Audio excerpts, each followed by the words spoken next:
কেমন জল্লাদ শাশুড়ি দেখেন। সারাদিন তো ঘরে বসেই থাকো, যাও বাজারটা করে নিয়ে আসো তো। হ্যাঁ মা, যাচ্ছি। টাকা আছে তো নাকি দেবো? কম টাকায় আবার পচা জিনিস নিয়ে আইসো না। চলো বাড়ি চলো। কেন, তুমি না বললে এখানে কয়েকদিন থাকবে?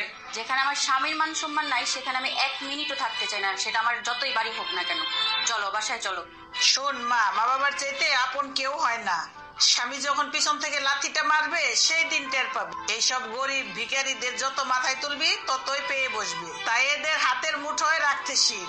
ও আমাকে লাথি দিলে আমি তাই মেনে নিব মা, কারণ ও আমার স্বামী, ওর সাথেই তোমরা আমাকে বিয়ে দিয়েছো। তোমরা আমার সাথে সারা জীবন থাকবে না, কিন্তু ও আমার সাথে সারা জীবন থাকবে।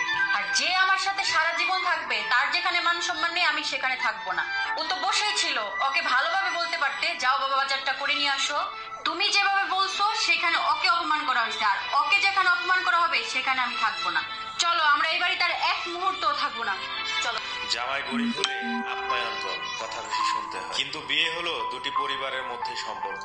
তাই শাশুড়িদের বৌমাকে অথবা জামাইকে সম্মান করা উচিত এবং ভালোবাসা দেওয়া